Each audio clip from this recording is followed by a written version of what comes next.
빌레몬서 1장 8절.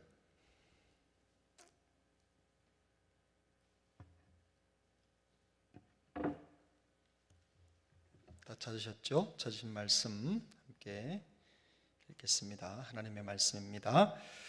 이러므로 내가 그리스도 안에서 아주 담대하게 내게 마땅한 일로 명할 수도 있으나 도리어 사랑으로서 간구하노라. 나이가 많은 나 바울은 지금 또 예수 그리스도를 위하여 갇힌 자 되어 갇힌 중에서 낳은 아들 오네시모를 위하여 내게 간구하노라. 내가 전에는 내게 무익하였으나 이제는 나와 내게 유익함으로 내게 그를 돌려보내노니 그는 내 신복이라. 아멘. 우리 한 번 더 읽습니다. 이러므로 내가 그리스도 안에서 아주 담대하게 내게 마땅한 일로 명할 수도 있으나 도리어 사랑으로서 간구하노라. 나이가 많은 나 바울은 지금 또 예수 그리스도를 위하여 갇힌 자 되어 갇힌 중에서 낳은 아들 오네시모를 위하여 내게 간구하노라. 내가 전에는 내게 무익하였으나 이제는 나와 내게 유익함으로 내게 그를 돌려보내노니 그는 내 신복이라. 아멘. 자세히 읽기 빌레몬서를 함께하고 있습니다. 오늘은 오네시모를 위한 바울의 부탁의 내용이 시작되는 부분을 이제 함께 나누도록 하겠습니다. 오늘 말씀의 제목은 환경에 갇히지 않는 사명입니다. 오늘 본문은 매우 사실은 이 빌레몬서가 개인적인 내용들이 많이 담겨져 있지만 단지 개인 한 사람 두 사람에게 전하는 말씀이 아니라 또 온 성도를 향해서 또 우리에게 가장 필요한 하나님의 말씀을 전하는 성경입니다. 근데 이 단지 한 사람을 위한 편지라기보다는 그 의도가 훨씬 더 높은 차원에서 전달이 되고 있습니다. 전반적으로 오늘 본문의 내용을 살펴볼 때 우리가 집중해야 될 어떤 주제를 말하다고 한다면 모든 상황 속에서 사명에 집중해라. 우리가 하나님의 말씀의 사명에 집중하면 그 집중하는 과정을 통해서 놀랍게도 하나님의 뜻이 이루어질 뿐만 아니라 생명이 살아나고 또 그 사역을 통해서 사회가 정화된다는 겁니다. 하나님께서 우리의 말씀에 집중하는 삶을 통해서 이 세상도, 우리가 속한 세상도 변화를 시키시는 것이죠. 또 오늘 본문은 이러므로라고 하는 표현으로 시작을 합니다. 이 이러므로라고 하는 표현이 비슷한 표현이 성경에 많이 나오는데 그러므로 또 이러므로 그런즉 이런 표현들이 등장을 하면 대개는 앞에 있는 내용과 연결이 됩니다. 앞에 있는 내용을 근거로 해서 오늘 이 본문이 거의 결말로 혹은 또 구체적인 적용으로 주어지는 것이죠. 그래서 앞에서 말한 것을 구체적으로 적용을 하는데요. 바울은 오네시모를 빌레몬에게 부탁을 하면서 성도에 대한 사랑과 주를 향한 믿음으로 칭찬을 받았던 빌레몬이 다른 사람들에게도 똑같이 그렇게 했던 것처럼 이 오네시모에게도 같은 마음으로 그를 받아줄 것을 간구하는 겁니다. 9절을 보면 도리어 사랑으로서 간구한다. 바울이 내가 간구한다 이렇게 시작을 하는데요. 이 간구라고 하는 말을 뜯어보면 곁에서 말한다 이런 뜻입니다. 쉽게 말하면 변호인이 된다, 변호해준다 이런 뜻이죠.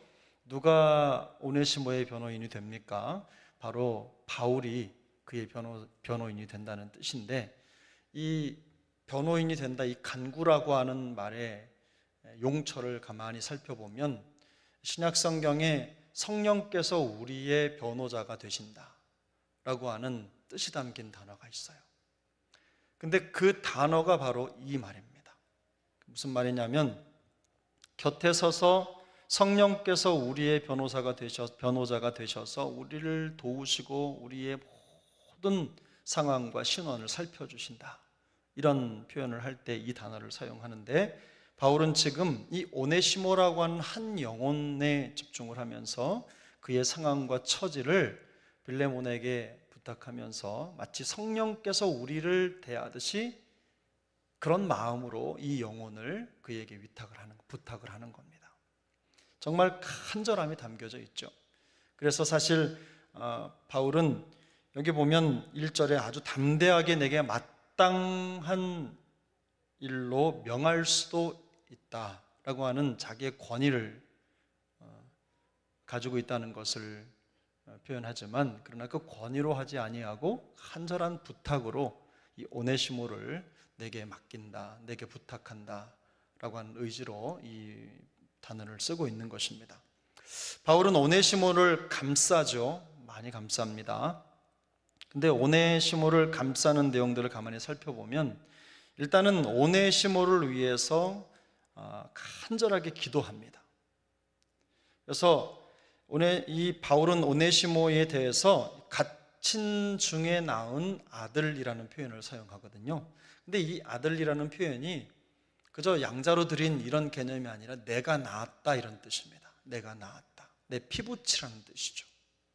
그만큼 그 오네시모를 아주 귀중하게 생각을 했는데, 바울은 이 아들이라는 표현을요 성경에 딱 두 사람에게만 적용해 사용을 했는데, 하나는 디모데고 하나는 디도입니다. 그러니까 디모데와 디도 외에 이 아들이라는 말을 쓰지 않았어요. 그런데 오늘 누구에게 썼습니까? 이 오네시모에게 쓴 겁니다. 복음을 전하고 변화돼서 그리스도 안으로 들어온 이 오네시모에게 자기의 아들이라고 표현을 해요. 요즘에 우리 아이들, 젊은 분들뿐만 아니라 뭐 되게 이렇게 짧은 말 많이 쓰던데 최애라는 말 많이 쓰더라고요. 최애라는 말 들어보셨어요? 네. 최애가 무슨 뜻이죠? 네.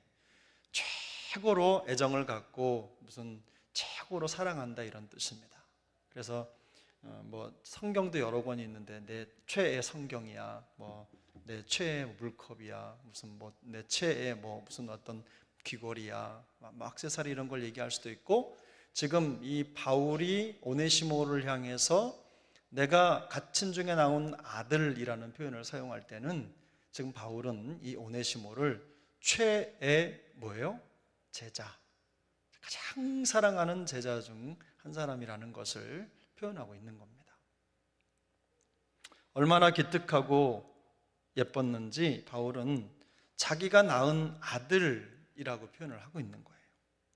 그리고 그를 계속해서 감싸는데요, 오늘 본문에 보면 11절에 보면 그가 전에는 내게 무익하였으나 이제는 나와 내게 유익하다 이런 표현을 써요. 복음을 듣기 전과 이후의 모습이 명확하게 갈린다는 겁니다. 이전에는 이랬던 사람이 지금은 이런 사람이다. 놀라운 변화가 나타났다는 거죠. 이 오네시모라고 하는 이름의 뜻은 쓸만하다 이런 뜻이랍니다. 쓸만하다, 유용하다. 그런데 이 오네시모라고 하는 이름이 뭐 유용하다 이런 의미의 이름은요, 당시 노예들에게는 일반적인 이름이었답니다. 별명으로라도 이름으로라도 이런 이름을 잘 지어준 거죠. 노예니까 쓸만하다, 유용하다 이런 뜻으로 지어준 겁니다. 근데 이 오네시모가 빌레몬을 떠나서 도망치면서, 죄를 짓고 도망치면서 유용한 존재가 어떻게 됐어요? 무익한 존재가 된 거예요. 정말로 유용하고 쓸만한 존재였던 오네시모가 순식간에 주인에게 죄를 범하고 도망치면서 무익한 존재가 된 겁니다. 그래서 빌레몬에게 오네시모는 무익함 그 자체입니다. 주인에게서 떠나갔고 그리고 주인을 배신한 거니까.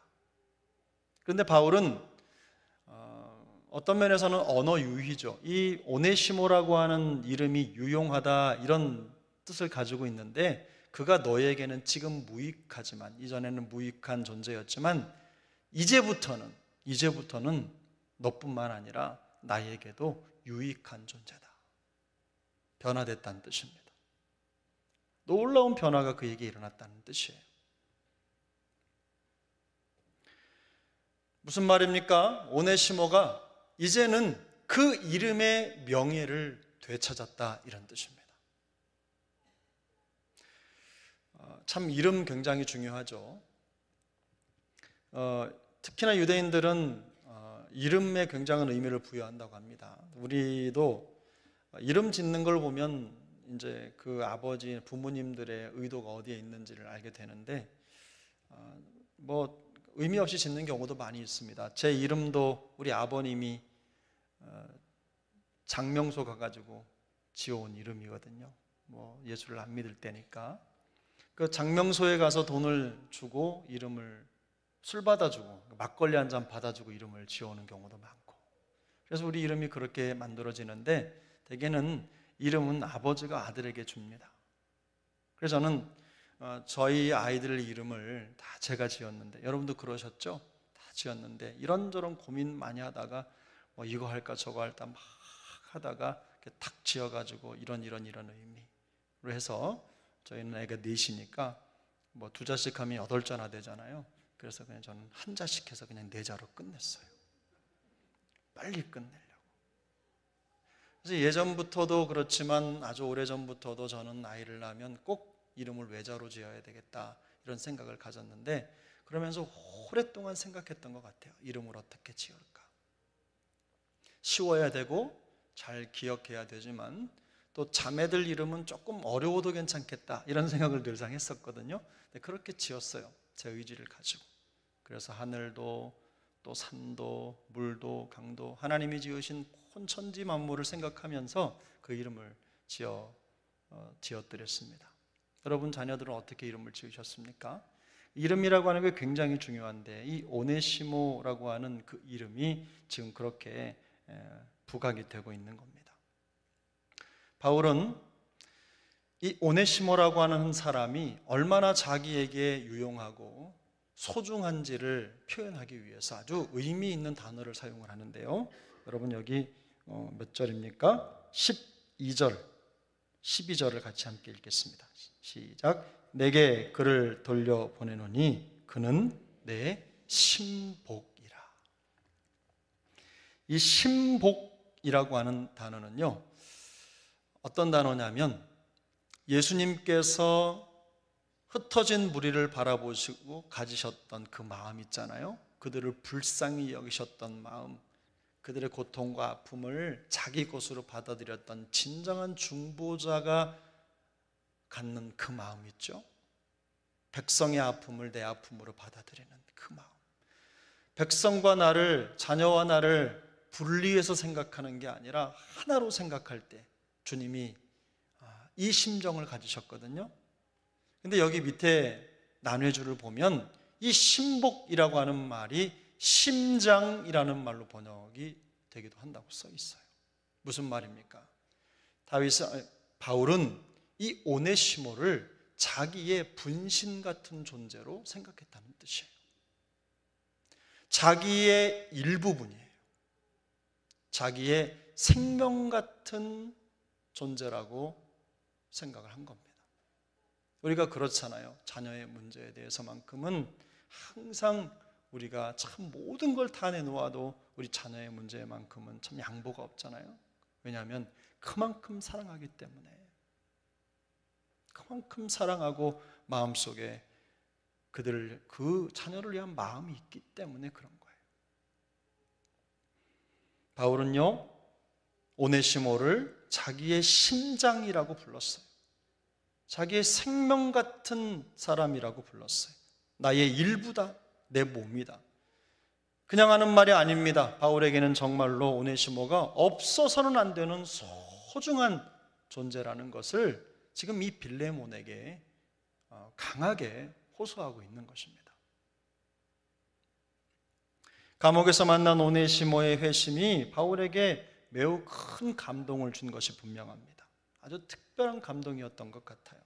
어려울 때, 힘들 때, 정말 외롭고 힘든 그 와중에 이 오네시모라고 하는 한 영혼을 만나서 복음을 전하고 변화되는 과정, 그가 거듭나고 새로워지는 과정을 보면서 이 바울은 모든 어려움을 이겨내고 마치 마음속에 쌓였던 그 모든 짐들이 눈 녹듯 녹아내리는 그런 하늘의 은혜를 경험했다는 뜻입니다. 항상 생명의 역사는 그렇습니다. 우리가 생명을 잉태해 보면, 또 생명을 다뤄보면 그로 인해서 주는 기쁨, 물론 그것 때문에 어려움도 오지만 그로 인해 누리는 기쁨이 훨씬 크기 때문에 우리는 그 생명이 어떤 것인지를 잘 압니다. 스스로 자신이 전도를 했잖아요. 그리고는 그 영혼에 대해서 자기 스스로를 그의 아버지라고 말하는 거예요. 자기의 모든 걸 나누어준 아버지. 물론 오네시모가 회개하고 새 사람이 된 것이 확실하다고 하더라도요, 그의 회심이 그에게 얽혀있는 현실의 문제를 다 해결해 주는 것은 아닙니다. 오네시모에게는 여전히 해결할 빛이 남아 있었어요. 해결할 문제가 있었다는 겁니다. 근데 바울은 오네시모가 그리스도인으로 견고하게 서기 위해서 이 도망친 죄를 짓고 도망친 그 죄를 용서함 받고 온전히 다시 서기를 바라는 마음이 간절했어요. 그래서 지금 편지를 써서 그의 손에 들려서 빌레몬에게 보내는 겁니다. 그 과정이 있어야 회복이 되기 때문에. 대개는요, 신앙생활을 하면서 우리가 이걸 많이 간과합니다. 왜냐하면 내가 신앙적으로 하다가 하나님의 은혜를 받고 막 회개하고 그러면은 막 눈물 뿌려 기도하고 하나님 제가 잘못했어요 막 이렇게 기도하고 은혜를 받아서 회개하잖아요. 그럼 거기서 끝나는 경우가 너무 많은 거예요. 근데요, 사실은 내가 은혜 받은 것하고 내가 다른 사람에게 죄를 지은 것하고는 또 다른 별개의 문제거든요. 내가 은혜 받으면 성경은 뭐라고 얘기해? 가서 분명히 자기의 죄를 고백하고 회개해야 되는 거예요. 관계를 풀어야 되는 거예요. 그래야 정말로 은혜 받은 사람의 모습이 나타나는 겁니다. 그저 나 혼자 은혜 받고, 저는 그런 분들 여러 번 뵀어요. 이렇게 막 하면은 목사님 저는 다 하나님 앞에서 해결했으니까 목사님도 풀으세요. 뭘 풀어요? 그런 일들이 참 많아요. 하나님 앞에 해결이 되면 오는 그 마음속의 짐, 관계의 어려움, 이런 모든 것들은요, 가서 직접 또 그 당사자와 우리가 해결해야 돼요. 오네시모를 위해서 바울이 이렇게 천고하고 그를 돕고자 성령께서 우리를 도우신 것처럼 그를 위해서 기도해주고 그를 밀어주고 그를 천고하고 그의 변호를 해주지만, 결국 이 문제의 당사자인 오네시모는 이 바울의 편지를 들고 가서 자기가 죄를 지었던 자기 주인이었죠. 주인인 누구요? 빌레몬에게 가서 용서를 구해야 된다는 뜻입니다. 그렇게 갔을 때 어떻게 해요? 빌레몬이 그를 잘 받아서 그가 회복될 수 있도록 도와주기를 바라는 마음을 지금 표현하고 있는 겁니다. 여러분, 우리가 은혜 받을 때 그런 놀라운 관계 회복의 역사도 일어나길 바랍니다. 우리가 은혜만 받고 끝나는 게 아니라 우리가 은혜 받으면 교회가 회복되고 공동체가 새로워지고 우리의 관계 속에 성령께서 함께 하신다는 것을 깨닫는 우리 모두가 될 수 있기를 예수님의 이름으로 축복합니다. 오늘 본문을 우리가 살펴보면서 저는 여러 교훈들이 있지만 딱 두 가지 교훈만 한번 조금 더 선명하게 살펴보기를 원하는데요. 첫 번째, 오늘 우리가 나누고 싶은 이 본문을 통해 나누고 싶은 교훈은 이겁니다. 모든 상황에서 사명에 집중하라. 모든 상황에서. 제가 이제 여기 본문을 볼 때 탁 걸린 게 그거였어요. 9절에 보면 나이가 많은 나 바울은 그랬죠. 나이가 많은 나 바울은, 그리고 그 뒤에는 예수 그리스도를 위하여 어떻게 해요? 갇힌 자가 되었다 이겁니다. 그건 바울에게 있어서는 정말 최악의 환경입니다. 우리도 그렇잖아요, 여러분. 다른 거 뭐 하려고 그래도 아이고 이제 나이가 많아서, 이게 제일 큰 걸림돌이 될 때가 있죠. 또 환경이 자유롭질 않아요. 갇혔어요. 부자연스러워요. 세상으로부터 격리되어 있어요. 뭘 좀 하고 싶어도 할 수 없는 그런 상황에 놓인 거예요. 나이가 많고 갇혔다라는 것은 바울에게 있어서 복음을 전하는 자에게 있어서는요, 정말로 너무너무 넘기 힘든 벽이라는 거예요. 몸에 힘도 없어요. 하고 싶어도 마음은 앞서는데 몸이 따르질 않는 거예요. 뿐만 아니라 마음의 열정도 식어가는 것 같고, 거기에 더해서 지금 처한 이 환경이 도무지 자기의 힘으로는 극복할 수 없는 그런 상황이란 말이죠. 그런데 여러분 보세요. 이 와중에도 바울은 복음을 전하는 걸 멈췄습니까? 안 멈췄습니까? 안 멈췄어요. 그는 그때에도 복음을 전하고, 영적으로 보면 생명을 품고 지금 출산을 한 겁니다. 출산을 하고 그 영혼을 보살피기 위해서 온 마음을 쏟고 있는 거예요. 사랑하는 여러분, 교회가 생명을 잃어버릴 때는, 생명력을 잃어버릴 때는 언제 그런 생명의 위기가 오느냐? 출산하지 못할 때 오는 거예요. 생산하지 못할 때.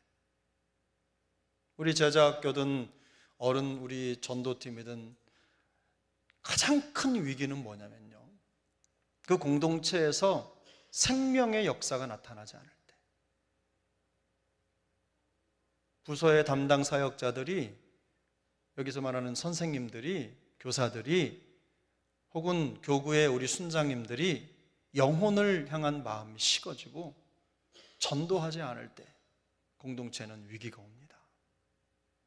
가만히 보면 요즘의 교회들은요, 열심히 전도하는 그런 교회가 있고, 한편으로는 오는 영혼들만 받는 공동체도 있어요. 뭔가 하는 것 같은데, 그런데 뭔가 영혼을 향해서 나아가는 걸음이 많이 약화되어 있는 거죠. 근데 제가 보니까요, 열심히 전도하는 교회는 계속 생명이 들어오더라고요. 그러면은 생명이 들어오면 어떤 일이 생기느냐? 분위기가 달라지고요, 늘 생명의 역동이 그 공동체에 흘러가는 거예요. 그러면요, 그 일은 그 들어온 생명만 사는 게 아니라 그 생명으로 인해서 나도 삽니다. 그게 전도하는 교회의 힘입니다.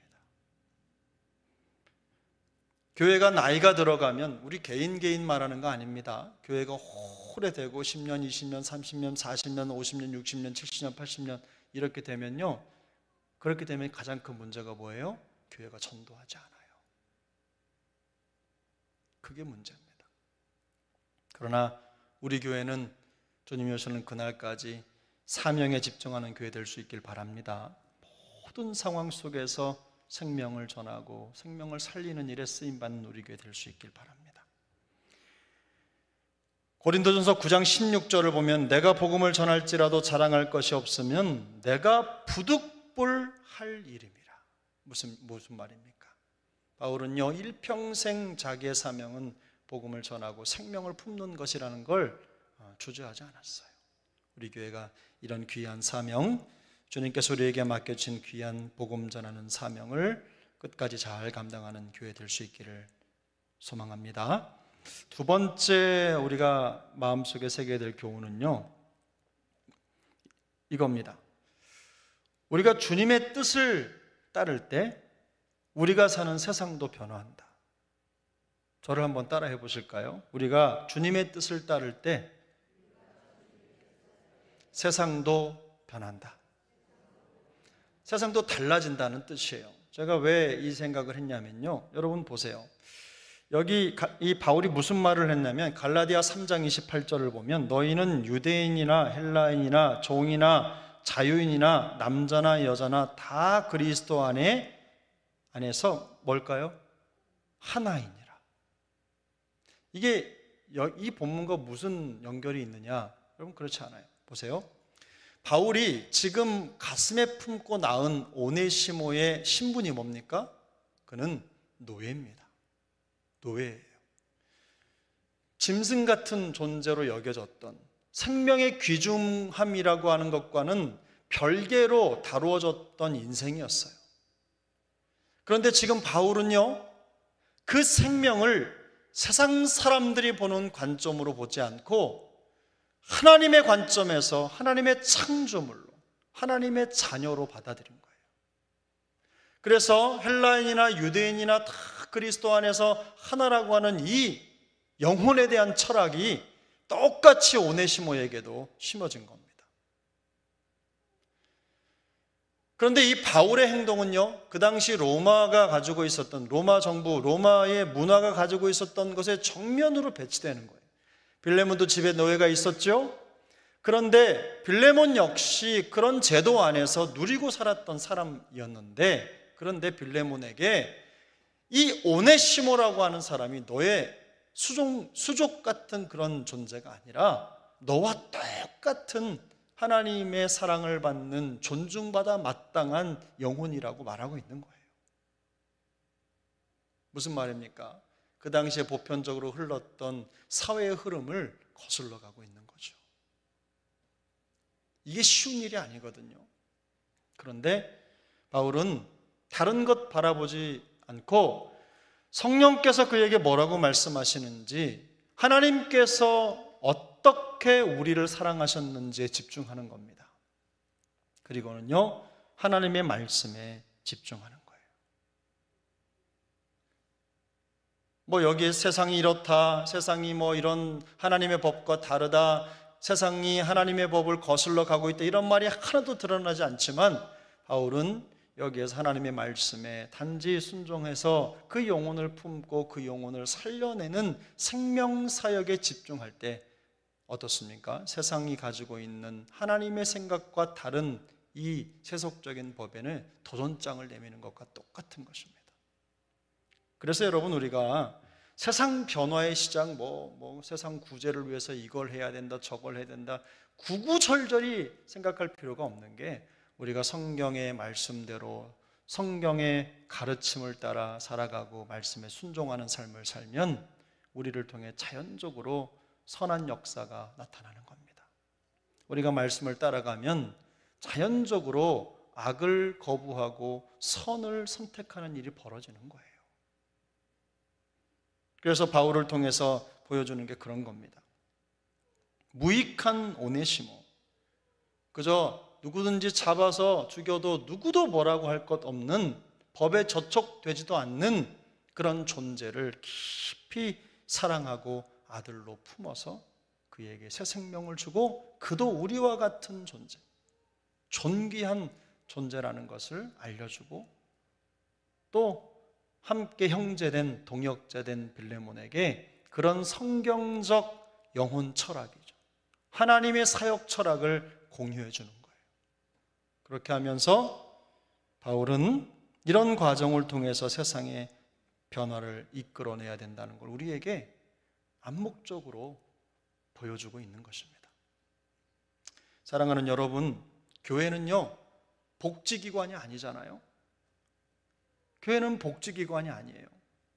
교회는 그저 선을 많이 행하는 곳으로 정체성을 드러내는 기관이 아닙니다. 교회는 하나님의 말씀, 하나님의 가르침을 따라가는 영적인 기관이에요. 그런데 하나님의 말씀을 따라가고 그 말씀을 갖다 보면요, 세상에 선을 행하는 건 어떨까요? 자연스러운 거예요. 굳이 이거 합시다 저거 합시다 안 해도 하나님의 말씀에 충성된 삶을 살아갈 때, 그 교훈을 따라갈 때요, 우리를 통해 정말 수많은 영혼들이 유익을 얻게 되는 것입니다. 그래서 그리스도인들은 나가서 그냥 돌 던지고 데모하고 이런 거 하면 안 돼요. 그렇게 해서라도 목소리를 알려야 된다? 천만의 말씀이에요. 여러분, 그거보다요, 우리가 하나님의 말씀을 더 깊이 연구하고 묵상해서 그 가르침을 따라가는 것에 열심을 낼 때 세상은 우리를 통해 변화가 시작되는 겁니다. 그래서 여러분, 교회는 하나님의 말씀 중심이라는 말이 그런 거예요. 무슨 다른 거 이런 거 저런 거 마음 쏟고 이게 아니라 하나님의 말씀에 집중하고 그 가르침에 마음을 쏟는 삶을 살아갈 때, 그런 공동체가 될 때 우리 교회를 통해서 세상에 놀라운 선한 역사들이 나타나게 되는 것입니다. 전 우리 세종안교회가 그와 같기를 바랍니다.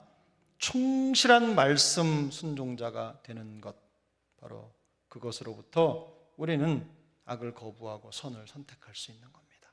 오늘 바울의 모습을 통해서 우리가 배운 것대로 이런 말씀의 놀라운 역사가 우리 안에 있기를 바랍니다. 제가 두 가지 말씀드렸습니다. 모든 상황 속에서 사명에 집중하라. 그리고 또 한 가지 뭐죠? 우리가 주님의 뜻을 따를 때 세상이 변화된다. 할렐루야.